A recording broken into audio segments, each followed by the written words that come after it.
залах гэж байна уу? Үгүй. Юу залхаагүй. Сонирхолтой байна. Би улс төрийг ийм сонирхолтой гэж огтодсон шүү.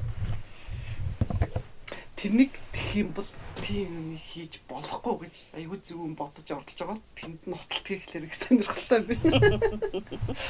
Яа, тэгэхгүй тэгж болохгүй, ингэж болохгүй, тэгж болохгүй гэж уур хөрмөр шал тэнийг ингэж бододсон чинь тэрнийг болохгүй тул бодож олно гэдэг чинь сонирхолтой юм байна. Тэгэхээр таалагдчих гэлээ. За бид нар юу ихтэй. За Засаг хууль гэдэг байна да. Зөрчдөг хүндээ асар зовлонтой зүйл. тийм уур хүрээд байдаг шүү дээ. Тийм биз? Тэгвэл даадаг хүндээ маш их хамгаалт байдаг юм да. Хамгаалт гэдэг юм аа. Би хизэж тэгж бодоогүй хамгаалт гэж бодоогүй юм байна. Аюу төвхтэй тэгж болохгүй, ингэж болохгүй гэхэл нэг л дургуун үрэл юм чи ямар ядаргаатай юм. Яг заавал тэрнийг хийж явах хэрэгтэй ингэж боддог байхгүй. Жишээ нь намайг хамгаална гэж бодох юм бол жишээлбэл намайг яаж хамгаалж юм бэ? Жишээ нь хин дуртай хүнийг алж болдоггүй засаг байдаг учраас л чи санаа амар гудамжаар явна шүү дээ. Тийм ч юм уу? Нэг айдас алга болчихж байгаа үстэй. Тийм бэ. Тэгтээ алуулаад байгаа шүү дээ. Энэ тийм явж байгаа. Тэр бол зөрчил гарч байгаа. Өөрөөр хэлбэл тэрийг зөрчдөг хүн байгаа учраас тэгэж байна. Тэрнээс дуртай алах юм бол тийм үү? Одоо би гарахтаа ч гэсэн би хүн алж болно шүү дээ. Би Чи алж болно. Нөгөө төгөр чи алуулж болно. Энэ ямар их сэтгэлийн төвөг болох юм бодоод үзэл дээ. Ялангуяа чи ганган хэнцээр явах дуртай хүн ямар олон хүний дургуг хүргэх бол нөгөө алмас эрдэн зүүдэг чи ямар олон хүний дургуг хүргэх бол яатдаг гэлэн гэж тэрнээс хаашаа гэртээ зүгөө сууж явах юм уу? За тийм байгаа байдтэй. Тийм байна. Гадаа гарангуутаа л олов. Тэгтээ гэртээ байхад хүн орж ирэхлээр энэ чинь гэрт нь байж магадгүй алах юм тийм үү? Тэгээд яана. Тэгэхээр хөөрхийн дээрэмдүүлэх юм байна би. За дээрэмдүүлнэ. Тэгээд дээрэм аллах зөвшөөрсөн үед бол чи зүгээр дэлгүүр явахаас хүртэл айна үстэй. Ер нь дэлгүүрч ажиллахгүй шүү дээ. Тийм байгаа байдтэй. Тийм ч юм уу. Тэгэхээр энэ чинь яг зөрчдөг цөөхөн гэдэг хүн байгаагаас маш олон хүнийг хамгаалж байна. Тийм байна. Тэг би дуртай юм өмсөд дуртай юм зүгэд дэмий тэнхэд ч гэсэн айх аюулгүйгээр явж чинь тийм ээ. Тэгэхээр эн чинь бас хамгаалалттай байна гэсэн үг шүү дээ. Хамгаалалттай байна гэсэн. Энэ л өөрөө төр талархах шалтгаан юм шүү дээ. Тэгэхээр одоо манай төр чинь сайн л төр байгаа юм шүү.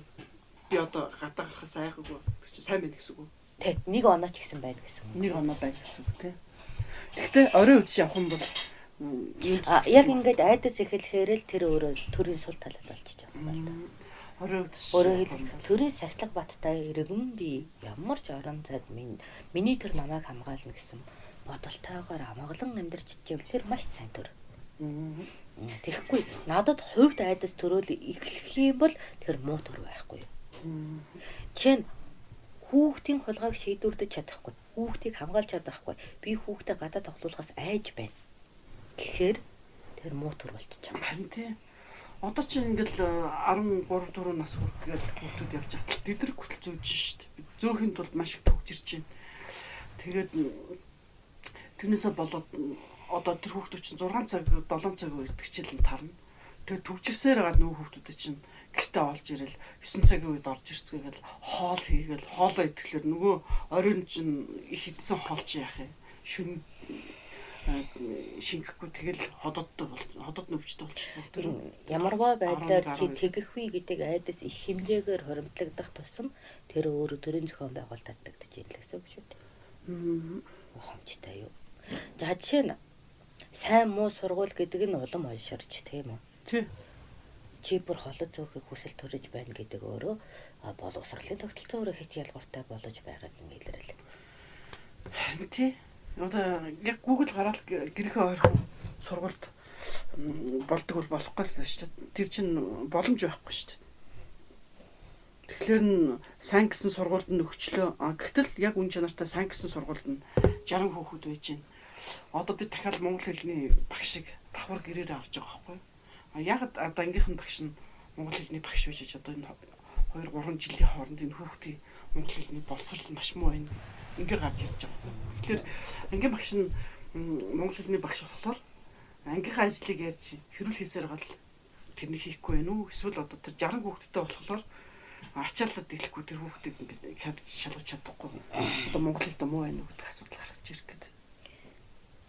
Аль нь байгаа юм шиг санагдаад байна. Ийм байдаг. Энэ бол бүр угаасаа хүнд байдаг зүйл. Хүн байж тээ.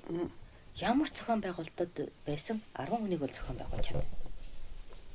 За. Ерөөсөө 10? Ерөөсөө 10. Ойлгож байна уу? Ойлголоо. Тэр 10 хүнийхээ бүхий л мэдээлэл, боловсрол, соёл, сонирхол, тэм хүсэл гэж бүгдийг сонсох чадвартай. За энийг нэмэгдүүл. 6 дахин нэмэгдүүлэхээр чи хин хаана гаагаач мартдсан баг. Одоо ойлгож бэлдээ хин гарсан бэлдээ гэж мартаад ба. Йоо тань 60 маран хүүхэдтэй байгаа байхгүй.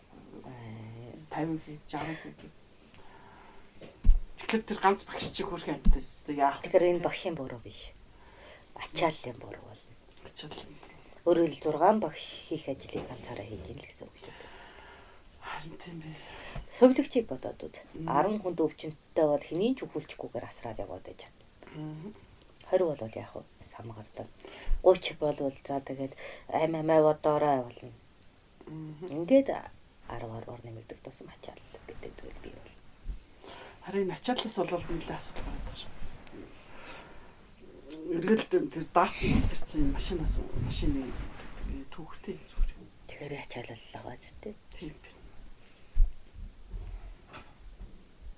Тэр бид нар энэ ачааллаа дийлэхгүй гэсэн үг хот тий.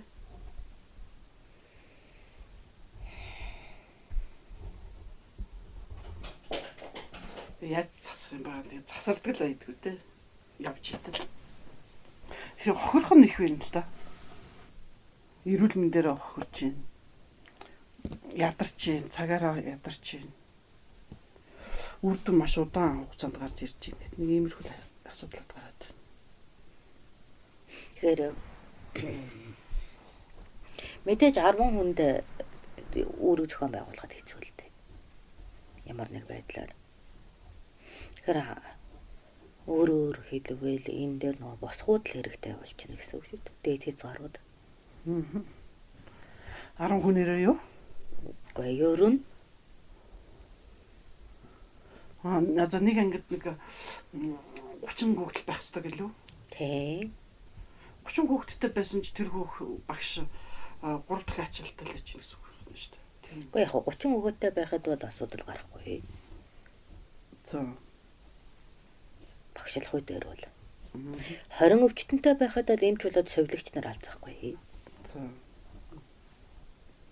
Ойлгож байна уу?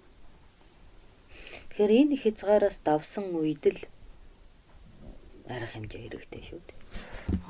Тэгэхээр өөр нэг сувлагчийг юм уу багшиг тавих өшөө дээрсэн цалин нэмсэн чи цалин нэмээд нэмэр байхгүй. Тийм байна. Энэ цалинтай ерөөсөө утгагүй юм шүү дээ. Энэ чинь юу гэсэн үг вэ гэхээр тогоо дөрөн хоолыг нэг хүн барж идэгдэгтэй л адилхан ачааллаас хитээдсэн асуудал байхгүй. Тийм байна. Тэгэхээр ангийг дахиж хуваах багш нарыг бий болгох, сувлагч нарыг бий болгох тийм үү? Ийм ингэж жиг төвөрлөх юм байна шүү дээ. Тэгэхээр нэг хүн тэдэн хүнд үйлчлэх ёстой гэсэн норматив үүдийг гаргаж өгөх ёстой байна. Энэс дэшээ бол болохгүй гэх тийм ээ. За. Би энэ бас нэг юм сонирхолтой.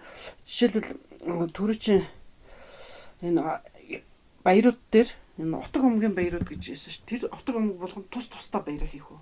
Өөрсдөөсөө шалтгаалаад уу? За жишээлбэл хонхотных гэдгээр энэ дөрвөн баярыг яаж хийх үү? Яг өөрсдөө л тааруулж шүү. Тэгэхээр хонготон ч юм уу тусгай сургалттай ихэнх нь одоо тахир дутуу тийм хүмүүс байгаа шүү. Тэгэхээр тэд манд баярлна гэдгээр яах вэ? Одоо жишээлбэл шашны баяраа хийлээ гэхэлэр ямар баяр хийх вэ? Тэгтэл тэр хүмүүс чинь янз янзын хонготонд бол шашны баяр байхгүй.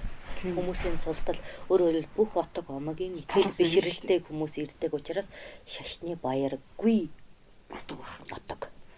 Тэгнэ. Ягаад гэвэл аль нэг шашныг өгөөл өгснөөрөө бид нар бусдын эрх чөлөөнд халдах учраас болохгүй. Онцлог нь болохоор бусад отгуудаас одоо хөл гарн тасарсан ч юм уу ямар нэгэн Өөрөөр хэлбэл нөгөө тахир дутуу болсон хүмүүс ирдэг учраас шашин бол шашин бол хориотой. Тийм байна. Тийм байх шүү. Тэгэхээр хонхтон бол шашны баяргүй. Тийм байна.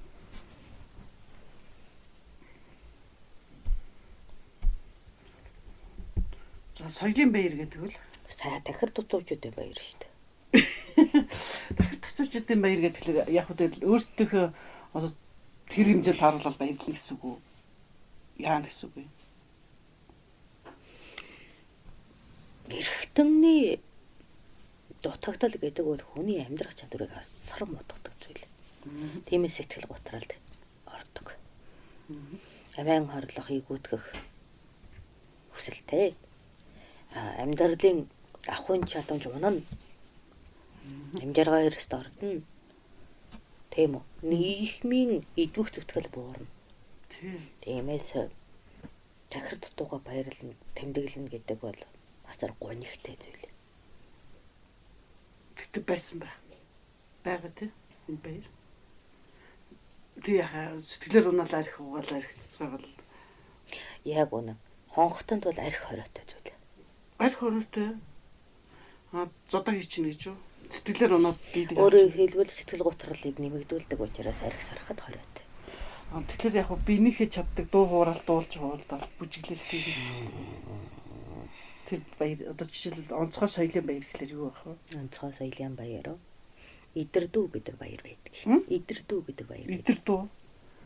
За, Дуудлага худалдаа. Ямар хөөрх юм бэ?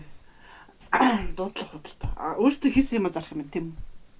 Тэр чинь гоё юм биш үү? Хүний ямиг сонирхох нь өөрхөө ямиг Өөрөөр хэлбэл тэнд тахир дутуу хүмүүсийг чадамжтай гэж бусад хотог аймагт үзүүлэх шаардлагатай. Тийм учраас бид нар бусад хотог аймгийг өрөж идэрдүү гэдэг баяр хийдэг. Энд бол сонин хачин хоол идэг. Ойл чимэглэл худалдан авах. Тийм үү? Дуу мал арилжих, өснөөс боловсруулсан гэд авах гэд нээлттэй худалдааны баяр. Тэгвэл зөвхөн танайхаа отгоорооч дотроо биш гаднаас бас бусад хотгийнхаа ирж тэр худалдаа хямд чанартай бараа худалдан авахаар ирнэ. Бас Ингэж бид нар өөрөөсөө нөгөө амжиргаагаад идэг. Тийм байна. Чадамжаа үзүүл. Энэ баяр дээрх юм бол зарим нь бол ур хийх биш урлаг үзүүлэх чадвартай шүү дээ. Тэгэхээр тэр нэг урлагийн гайхамшигтай будуу бүчиг баяр цэнгэлийг бас хийдэг. Галын адам хийн, хүүхдүүдэд тоглож наадам. Тэгээ маш их юм нэг өдрийн юм соёлын орчмын аймаг хотлуудыг чуулгасан юм соёлын өдөрлөг хийдэгтэй адилхан. Ойлгоно. Нэг өдөр. Тэгээд тэрийг бол бусад аймгийнхан илүү баяр цэнгэлтэй. Бид нарт бол амжиргаагаад хэдгэх бас баяр цэнгэлтэй. Тийм байна. Бид нар бол маш их хөдөл мөрлөн. Түүгээрээ бид нар амжиргаанд дутаж байгаа юм бүү цаас торог дурдан аавна. Тийм байна. Ойлгоно. Бид нар тоогоо шанах хийсэн уралсан юм арилж байна. Тэш та одоо хөдөн суугаад байсан байлах те гар нь ажилдаг хүмүүс чинь уран тархан мархан хийж болох юм байна. Гаргүй хөл хэцүү байх юм байна та. Болно. Ямар нэгэн аргаар хамтын амьдрал зохион байгуулж хад боломжтой. Ягаад гэвэл ганцаараа уран бүтээл төрөх албагүй. Ойлгомжтой юу? Хэрвээ чи гаргүй бол сурталчилж болно шүү дээ. Өө энэ алтан эмэг бол гайхамшиг гэдэг. Ам ажиллаж байгаа шүү дээ. Хараад байгаарай. Тэр нутгийн дарахнаас илүү энэ нутгийн урлаачаас илүү гэж сурталчлах ажил хийж урлаач арилжигч хоёр дундаасаа хайн заав шүү дээ. Тийм байна. За тэгээд хүмүүс дуулж болох юм байна. Дуу бүжиглэн тий. Янз бүр үзүүлбэр үзүүлж болно. Бас хуурам эхлэж болно. Хуурам эхлэж болно. Нэг бөөгийн отог болохоор Бөөгийн үзүүлээд байгаа юм. бөөгийнх биш ээ. Бид нар чинь дахир дутуудын одог. Тийм шүү дээ. Дахиж зү. Гэхдээ танад чинь нөгөө аад чарахаа өгүүлдэг байсан биз дээ. Тэгэл тийм биз дээ. Хөхтөл, улаандал, ногоондол гэх чилэн галын үзүүлбэр үзүүлэхэд тэргээр тэр ямар нэгэн байдлаар сонирхолтой байх ёстой шүү дээ. Ид хэд үзүүлж болно. Цирк үзүүлэх юм байна. За тийм. Тэгээд нөгөө ямар нэгэн эргэтний согогтой байхаар чинь бусад эргэтний хүч чадал нэмэгдэн шүү дээ. Тийм биз. Тийм. Баруун гараа алдахад зүүн гарын хүч чадал нэмэгддэг. Тэгснээр гараа байралдан гэх чилэн өөрсдийн давуу чанарыг эрчимжүүлсэн мөрөйтэй тоглоом хийнэ. Сайн затай тоглоом хийнэ. Тэгэж нөгөөдүүлэг ялж мөнгө их хэмжээгээр болно. Тийм биш үү мөрөцөх нь шүү дээ. Тэгэхээр яа энд дахир дутууж би ялах нэг бүрээд ирэх нь те. Тэнгүүт нь боцоогоо өндөр тавьж хагаад ялчих нь шүү дээ. Өнгөтэй бол нэг жилдээ нэг удаа цулаадаг юм байна. Өөрөөр бид нэр бусад отог омогт зарагддаг арилжаанд хүрэх аргагүй учраас энэ төрөөр зөвшөөрөгдсөн манай отын баяр. Өөрөөр хэлбэл бид нар бусдыг лавирдаж болох баяр, ганц баяр. Бас хулгай зөвшөөрөгддөг энэ баяр дээр. Хулгай яадаг зөвшөөрөгддөг байсан.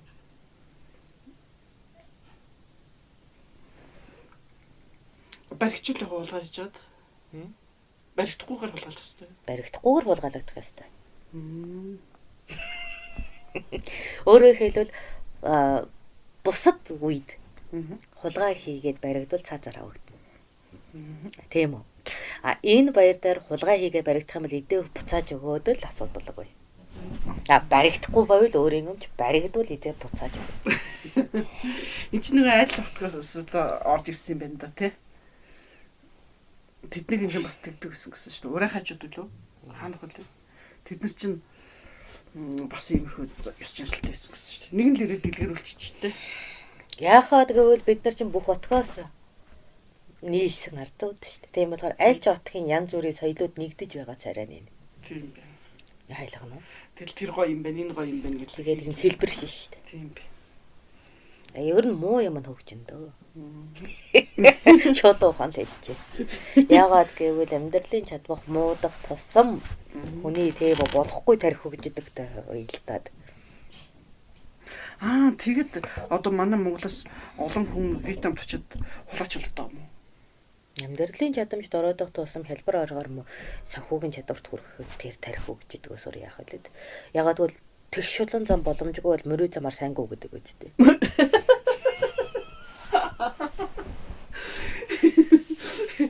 Тэгээ аашаа тэд нар чи мөрөө замаар гүйж хулгай хийж байгаа юм уу? Тийм, мөрөө замаар амьдралаа болгож байна гэсэн. Нутагтаа одоо сайхан амьдрах боломжгүй учраас хүний нутгаас хулгай хийж байна.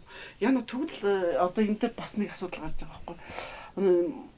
Монгол улсыг одоо төлөөлж гадаад дотоод гадны улс орнуудад төлөөлж байгаа дипломат ажилчид бүр маш их хэмжээгээр юунд орж байна. Энэ хар тамхи тэгээд тамхины 8 бас энэ офшор бүсэд мөнгө авах үйл хэрэг тэгэхээр хийж байгаа байхгүй. Тэгэхээр тэд нар шулуун замаар гүйхгүй мөрөө замаар гүйж гэнэ гэсэн үг бас. Тэд нар ч гэсэн хэдийгээр одоо тэр жижиг одоо гар утсан моцны 8-чдыг бол одоо цалин өндөртэй тэр чи төрийн хүмүүс байна. Тэгтэл цалин бага байна гэсэн үг мүү? Тэр үед та нар яг цаазаар авна үстэй.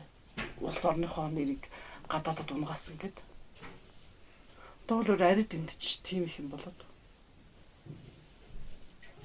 Үннийг хэлчихв. За. Гадаадд явбал амьдрдаггүй. Ялангуяа өртөөчд. Илчид. Өртөөчд. Илч нар амьдрдаггүй. Яад. Мэдээ зөөлөө цааслагдлаа. Нөгөө улсад муухай мэдээ авчирлаа дув. Тэр цаг үед үхлийн ялгаа байхгүй. Гадаад руу мэдээ зөөнө гэж хүсэх зүйл биш. Өртөөчтэй хувьд бол тийм л дээ. Элчнэр одоо элчин сайд гэдэг манай өнөө цаг үед тэнд нь амьдраад Монгол улсаа төлөөлөд ингээм амьдарч байгаа хүмүүс байхгүй. Тэд нар ч өртөөч биш шүү дээ. Адилхан шүү дээ. Гэтэ тэд нар одоо муухай мэдээ ялла гэд одоо алахгүй байх шүү дээ өөрөө алахгүй. Ихтэй л муухай гэсэн үг. Тэгээ сэтгэлээр угтраад тамхи зүгд байгаа юм уу? Үгүй дээ. Амьдралдаа ямар нэгэн тэр санхүүгийн боломжид л хүрэх гэж хийж байгаа шүү дээ. Жохомжтой юу. Гэтэ санхүүгийн боломжоо ерөнхийдөө хэдэг хэмжээгээр одоо зогсоох хэрэгтэй юм. Энэ чинь миний бодлоор бол ингээд боломжийн юмнууд за ингээд хэмжээгээр одоо авч боллоо гэдгэд яагаад ингээд танд задахгүй маш ихээр ингээд зөвлөлөд байгаа.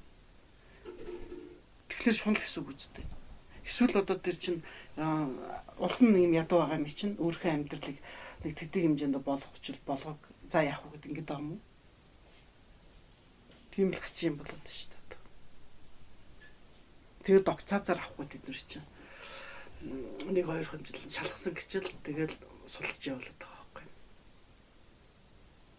Тэгээ гадаад оронд яадаг хулгай хийжлэх гэсэн үг юм уу?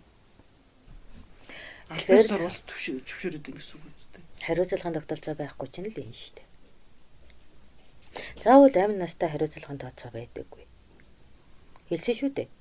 Хүүхдийг амьдруулахын тулд хөрөнгийг нь улс хураан авдаг гэж. Тийм. Яг энэ шиг заавал амин насаар төлдөг юм байдаггүй. Тэгэхээр тэд нар хэдэн хэмжээний орлого олсон тэрийг авчих гэж юу? Улс авчин тийм ээ.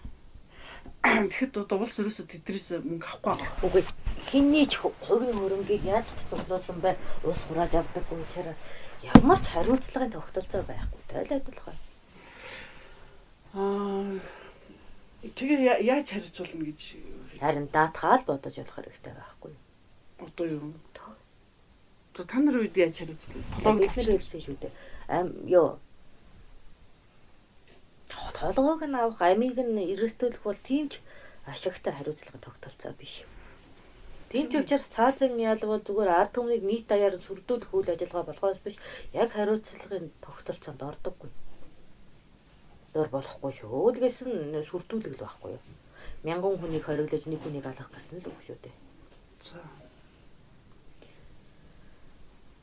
Тиймээс л сул ардын тогтолцоо ч нь л бидний хамгийн хүчтэй хариуцлагын тогтолцоо байлаа.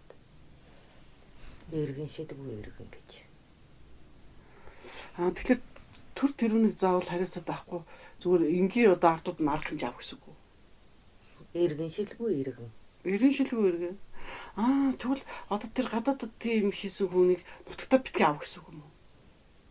Иргэншлийг хасчих гэсэн үг. Иргэншлийг хасчих. Хөө ямар амир. Тэгэхээр нөгөө гадаадах юм бас авахгүй үстэй тэр нэг. Авч болно. Авч болно тийм үү. Гэтэ зөвхөн хүний. Юу гинэ? Зөвхөн хүнийг нь. Хүнийг нэ. Тэг өөр юу авах вэ? Эхнэр хүүхдээ нь авах уу? Эхнэр хүүхдтэйгээ хүнийг авч болно шүү дээ. Гадаадууд уу? За. Монгол улсад эзэмшиж Монгол улсын нэрийн дор хураасан бүх хөрөнгө Монгол улсдаа л үлдэх байхгүй. За тэр хүмүүс одоо хийлээ гэхэд гинт байж байгаа бүх хөрөнгө нь хураагаал тэр хүнийг иргэншилгүй болгочих юм тийм үү. Тэгвэл цаацаас ч илүү ялтай юм. Энэ амар хэцүү юм. Гоё ялтай. Гэтэ хүний эрхэнд халдаагүй, амьдрах эрхэнд нь халдаагүй. Зүгээр тэр хүн Монгол гэдэг нэрийн дор амьдарч Монгол улсын төрийн ивэлийг хүртэж хураасан бүх хөрөнгө Монгол улсынхаа өмчил болж байгаа асуудал байхгүй. Монгол улсаас өгсөн боловсролын эрхүүд бүгд цуцлагдана. Тэгэхээр тэр хүн огт боловсралгүй буюу тэг байхгүй. Сул хүн гэж болж сул хүн. Ойлгож байна. Яавал яа. Тэгэхээр тэр хүн ахиж боловсролоо олохын тулд нэгдүгээр ангиасаа дахиад суух байхгүй. Атаа ойлгож байна. Тийм байна. За тэгэхээр одоо жишээлбэл тэр улсынх нь өөр улсууд тэр хүний чинь одоо манайх авахгүй гэлтэхэд тэр хүн чи хайч. Тийм. Монголдо ирэхлээр хүлээж зөвшөөрөхгүй. Тэр Монгол улсын иргэн биш хэлээр нэвтрэх хэрэггүй байхгүй. Тэгэхээр тэр хүн гадааддаа хараар л амьдрна гэсэн үг шүү дээ. Хараар тийм. Тэгээд аль ч улсын иргэншил биш хүн аль ч улс руу орох эрэхгүй байхгүй.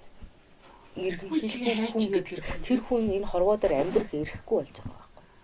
Хүй наад чи гоё харга юм уу? Ийгүй шүү дээ. Хамгийн хатуу харгасан. Мухай ч юм. Аим шигтэй зүйл.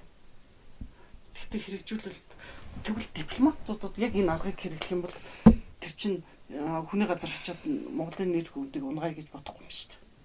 Яг уу муу санаатай хүн бол эхлээд тэр улсынхаа иргэншлийг энэ төр авчаад их мөнгө авчаад тэгээд Монголд чигт найж болох юм болно. Тэ? Болно.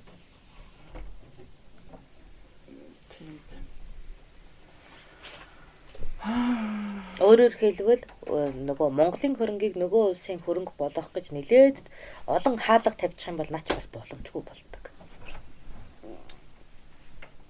Монгол хаалга тавих гэж байгаа юм уу? Монголоос хаалга тавина шүү дээ. За яаж хэлийн бодлогын. Ойлгож байна уу? Тэгэхээр нөгөө хүн чинь өөрийнхөө хүчин зүтгэлээр гадаадад л гадаад мөнгийг олохгүй бол Монголоос гадаад руу мөнгө гаргахгүй болгож хаалга тавьдаг байхгүй. одоо өөрийнхөө мэдлэг боловсролоор юм олох боломжгүй болно гэсэн үг байна тий. Монголоос юм зөөхгүй. Ягаад гэвэл Монгол гэдэг бол улс юм аа. Чи энэ Монголоос олсон эд хөрөнгөөрөө өөр улсад зарцуулах эрхгүй гэдэг зүйлийг бий болгоцсон үед эргэлжлээс асах тогтолцоо гарч ирдэг. Тэгвэл тэр хүн жишээлбэл Герман Польш хоорондоо юу хийгээл гадаад дотол ингээл 8 хийсэн бол яг уу Монгол хамаагүй байхгүй юу? Тэр мөнгөө тэндэн л өөрөө зохицуулсан байгаа тийм ээ. Тэгэхээр манайхаас юу гарсан байна? Манай Монголоос хэдэн төгрөг гарсан байна гэдэл тооцоо гэх юм шүү дээ. Өөрөөр хэлбэл одоо эргэнжлээс хасах хуулиар гэх юм бол Герман улсын тийм үү? Тэг боловсрал эзэмшээд эмч болоод тэндээ өөрийн хувийн орон сууцаа аваад тийм үү? Амьдарч байгаа бүсгүй бол тийм үү? Тэнд эзэмшсэн боловсрал тэнд өөрөө босгосон хөрөнгө учраас энэ Монгол улстай ямар ч хамаагүй. Монгол улсын амбан сайд тийм үү? Монгол компани эзэлдэг. Тэрнийхээ хөрөнгийг гадаадад байршуулдаг. Тохиолдолд тэр гадаадад байршуулсан хөрөнгө Монголынх байхгүй. Яг бол Монголын ард түмнийг зарцалж олсон мөнгө учраас Монголын эд хөрөнгийг ашигласан учраас тэр гадаадад байршуулсан мөнгө нь тухайн хүнийх биш Монгол улсынх юм. Зөв. Бодмоор юм байна. Над чинь зүгээр юм байна. За тэгэхээр соёлын баяр гэж юм хийдэг юм байна. За дараагийн баяр нь болохоор энэ хотог өмгийн төлөвний баяраа яачих вэ? Тэр үл яг улсынхтай ижилхэн хийх. Тийм, улсаас хамтарсан бодлогоор яг нэг отгуудад зэрэглэл байдаг л да. 3-аас 31 төлөглөө ингэж өсөх. Тэгэхээр хонхтны хувьд төлөвний 3 төлөг. Хамгийн доод зэрэг. 3-аар нэг хүний 3 төлөгтэй. Өөрөөр хэлбэл манай хүн болсон ч хүн болоогүй ч онцгой ач холбогдолгүй төрд. Тэгээд 31 төлөвийг хэн аваад байгаа? Өөрөөр хэлбэл тэр одоо хан аймаг байна шүү дээ. За үндсэн нийслэл. Тентхийн хүүхдүүд бол нөгөө өндөр боловсрал эзэмшдэг учраас 31 төлөвтэй. Язгууртны хүүхдүүд. Язгуур их гарвалын хүүхдүүд энэ төр гэдэг. Манайх ч юм болохоор цус ойртолтын гологдлууд. Энүүгээрээ ялгагдчихж байгаа. Тийм байна. Тэр гуравтайгаа юу таа. Тэгэхээр доод нэг чинь доод нэг зэрэг орж байгаа. Өөрөөр хэлбэл энэ хэдэн төлөг өгөх вэ гэдэг нь бас өгсөн татвараас шууд хамаарч байгаа. Өөрөөр хэлбэл төрд бид нэр их хэмжээний татвар өгч чаддгүй учраас тэрийг л нэгжлэн хуваахад бараг төр бидэнд илүү өөрсдийнхөө хөрөнгөнөөс өгчөөж манай отог тогтдог. Ойлгож байна уу? Тийм байна. Тэгэхээр бид нар бараг 3 төлөг төр тушааж чадахгүй байхад нэмж өгдөг. Өөрөөр хэлбэл төрөөс бид нь илүү юм авдаг. Гэтэл маш их хэмжээний татвар өгдөг одоо төв нийслэлийн байран энтер бол 100 төлөг өгчөөд 31-ийг авч байгаа байхгүй юу? Хүүхдэд. За тийм байна. Ойлгож байна. Бас юм чинь ялгарлалтай байдаг юм байна хүүхдүүд ч гэсэн. Тэгэхээр татвараас хамаарж байгаа. Тэр аймгийн татварын дундаж нэгжээс тэдэн хувийн тухайн вардаа буцааж оноогдох тогтолцоо учраас ойлгоно уу? Тийм байна. Тэгээд төрийн малалгаатай юу, аймгийн малалгаатай юу гэдэг нь бас өөр. Ойлгож байна уу? Одоо тухайн хүүхдийн өмчийн хөрөнгийг гэртэн ингээд өгчих тохиолдол байдаг. Өөрөөр хэлбэл гэртээ тэр хүүхдийн хөрөнгийг гэртээ ашиглах нэгжээр маллна гэсэн үг шүү дээ. Ойлгоно уу? Тэгэхээр аймаг нь тэр хүүхдийн өмнөөс маллаж өгч болдог. Бүр төр тухайн хүүхдийн өмнөөс маллаж өгч болдог. Өөрөөр хэлбэл гэрхээ эрхчлэгээ бичихтэй гэсэн үг. Насан туршид би аавна гэсэн бол гэрэлгээд бичихтэй. Одоо жишээ нь би дарахны хүүхэд байна. Тийм үү? Дүүцүүлсэн төлөг манай эцэг маань одоо төрд одоо төмөрч юм өгдөг. Тэгэхээр чинь би төл маллах боломжгүй гэж тэр 3 төлгийг ил авахгүй. Эцгээс харин дарахны үлээ сурсан дээр. Мөн үү? Тийм үед би насан туршид энэ дайны төлөгт дүүцүүлсэн торог дурдан зэрэг зэвсэг ижил юм аавна гэсэн бичиг авч байгаа. Баталгаа авч байгаа. Гэрхээ ав. Тийм байна. Ялгано уу? Тэгээ энэ нэхэвчлэн тэр нөгөө аймгийн зохион байгуулалтаараа нэг модон гэрхэнүүд байдаг. Тухайн хүүхдийг насан турш хугацаанд өгдөг. Тэгэхээр тэрийгэ буцааж аваад тэгээд нөгөө эзэмших хөрөнгийг өгнө гэсэн үг. За тэгвэл дөрөвт нь болохоор ургийн баяр юм. урган баяр дээр ч одоо танаас чинь цус ортхон гайгүй үсттэй. Гайгүй. Газараас ирсэн юм чи. Газараас ирсэн учраас зохион байгуулалтын асар том бичиг баримттай. Том баярч өрөмдтэй. За. Өөрөөр хэлбэл тэр аймгийн тэрний хүүхэд, энэ аймгийн энэний хүүхэд бүх хүн дээр бичиг баримт хөтлөх шаардлагатай. Тийм байна. Ойлгож байна уу? Ойлголоо. Хосолмол амьдралтай учраас бүх хүний мэдээлэл биднэрт ургийн мэдээлэл хориодлогддог. Дээрс нь одоо цус ортолтой хүмүүс ирдэг шүү дээ танаа дээр бас тийм. Тэднийг одоо бас тийм. Тэдний чинь нөгөө бүртгэгчлэн нарийн бүр хэний нууц хүүхэд инээ тэрэ тийм бичиг баримт хөтлөгдөн. Тэгээ бас манай дээр сул гардууд их ирдэг. Тэгээ нөгөө аман бичиг баримттай. Тэр нутгийн тэрний нууц хүүхэд гэж аман бичгтэй эцэг нь хүлэн зөвшөөрдөггүй. Тийм хүмүүс ихээр цуглана. Ойлгож байна уу? ойлголоо. Тэгэхээр тэрийг альбом бичиг болгохын тулд энэ өвгөн ноён л их зовдөг байхгүй юу? Тийм байна.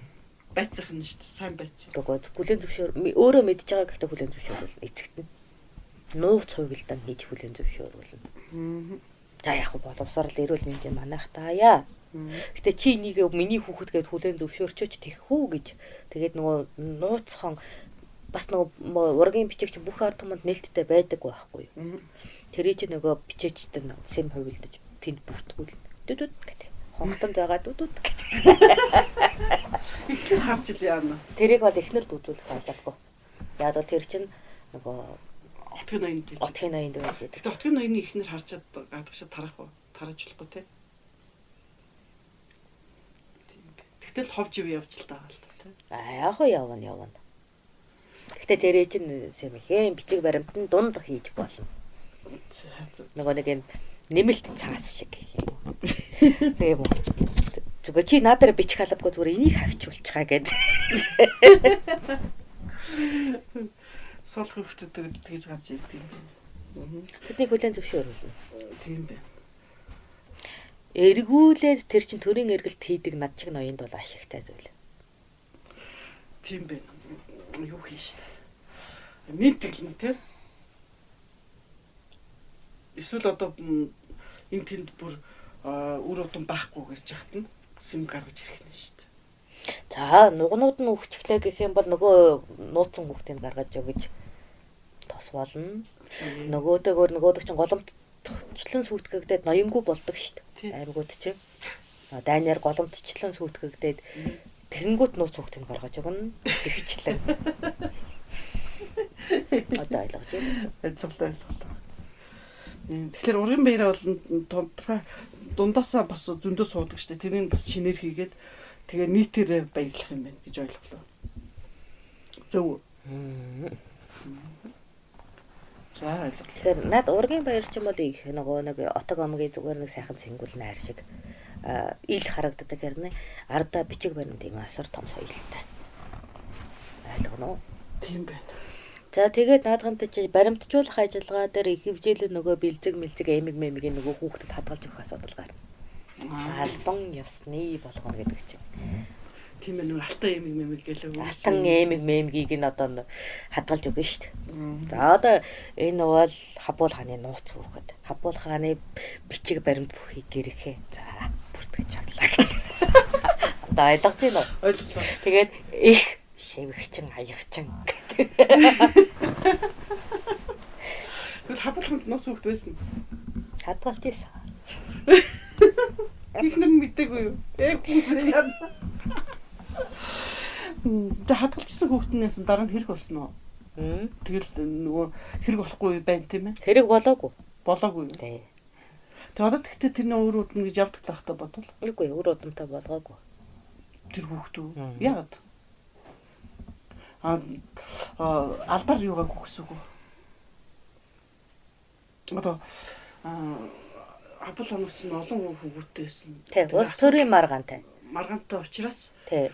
Ягаад гэвэл Хабуул хаан өөд болоо хөвгүүд нь байр суурьтай байгаа учраас тэр хүүхдийн хэрэгцээ байхгүй. Тэгэхээр тэр ихнэр хүүхд авч болохгүй гэсэн. Чанган тий. Тэг хөрх амт гохирцсан биш үү? Тэр яасан гэж. Тийм том төрийн хөзөрий чинь устгах шиг устгахгүй болохгүй шүү дээ. Нэгэнд төрийн хэрэгцээнд гараагүй юм чи устгах шүү дээ. Тэгтэл хабалан чинь миний муулах гэж ганцхан шүү дээ гэж болоод идэх шүү дээ. Их нэртэй ганцхан л хайрт юм шиг л бодсон шүү дээ. Тэгээд гарч. Тэгчээ бас нууц замархтай. Нууц замарх юм уу? Зүгээр юу юм уу? Нөгөө ямар юм гэдэг лээ. Синхро учрах гэж ямар юм гэдэг нэрлээд өгдөг лээ. Хугас учрал юм.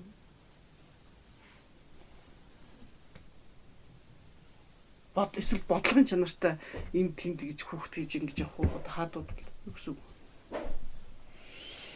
бодлогын чанартай хүүхэд. Албар хийсэн юм яаж мэдвүгээд тавьсан хүүхэд юм уу? Тэгтээ тэр айгу харамсалтай шүү дээ. Үгүй. Хайр цусны хүүхэд. Хайр цусны хүүхэд яаж байгаа юм?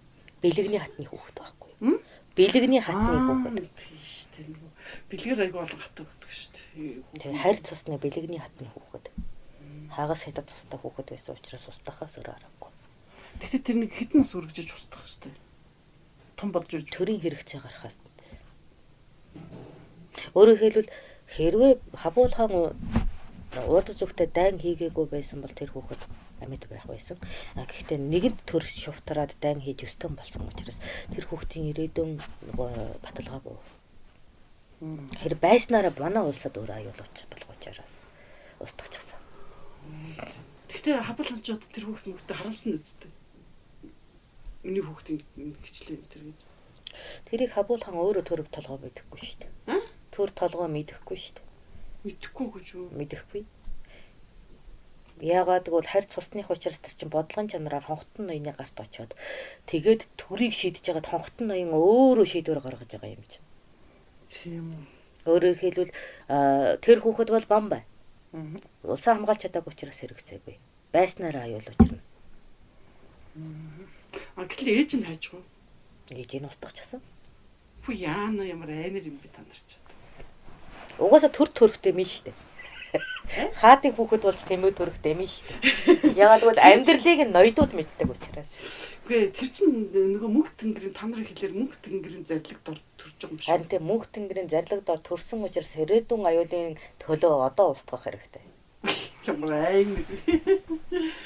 Хабуулхантай уулзах хэрэгтэй ярина. Та одоо арайчтай. Тэр хүн өөрөө юу ч мэдэхгүй. Яг мэдэхгүй гэж. Хүүхдээ амьдруулна гэж эрх сур далаалгах ирэхгүй юм чи. Тэгтээ бэлэгний юмнаас татгалзах ёсгүй гэсэн. Алдчихгүй тэр чинь одоо ив гэрээ барихын тулд бэлэгний хатан авч ил байгаа юм чи. Гэтэл ирээдүй угаасаа тэр бэлэгний хатны үүрэг нөлөө байхгүй. Тэр бол Угсааны тэр урд зэгийн хааны гүнж биш. Зүгээр нөгөө шивгчнээ гүнж гэдэг нэрийн дор өгчихсөн. Тэгээд нөгөө бид нар чинь тагнуулын алба тэрийг уудалж аваад наадах чинь гүнж биш байна нэр сүргүүгээд ихийг нь устгаж байгаа. Гэхдээ хүүхэд нь дараа нь барьж болох бамбаа учраас өсгөж байгаа юм. Гэхдээ хүүхэд нь ч бамбаа болж чадахгүй. Угаасаа энэ бодлогын чанартай манад хийсэн хор учраас устгажчихсан. Тийм байна. Тэр цаанаас урд зүг хинч гэсэн их асуудалтай явуулсан ба шүү дээ. Бэлэг гэж хэлтээд. Жинхэнэ хаан цусны охин байсан бол хамаагүй бид нэр барьж болох бамбаа гэж үзнэ. Гэтэл асуудал байсан учраас бид нэр эсрэг арга хэмжээг авах хэрэгтэй. Тийм байна. Бас айхтар. Тэгээ зүгээр нэг алахгүй төрхийн хүндрэлээр ална гэдэг хэцүү шүү. Төрхийн хүндрэлээр нь ална гэдэг чинь хэцүү шүү. Тэр хөрх юмтай мэдхгүй өхөө гэж мэдхгүй хүчиж байгаа юм уу? Төрхийн хүндрэлээр ална шүү дээ. Төрхийн хүндрэлээр ална гэж яасан гэсэн. Манай цаг үед бол байдаг өвчин.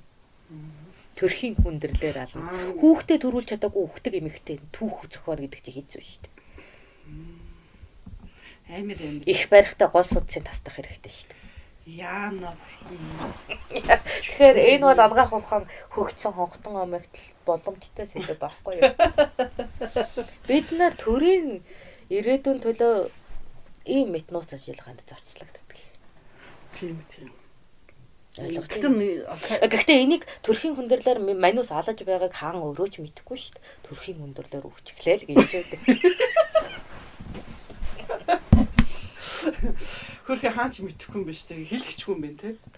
Эрэхтэн л нөгөө бэлэгний хатан төрхийн хүндрэлээр өвчгсөн хүүхэд нь амьд. Зах хүүхэд амьд бол болдоо. Угаасаа их хатан биш юм чи. Үгүй ээ. Амар. За нэг шин түүх сонсож авлаа шүү.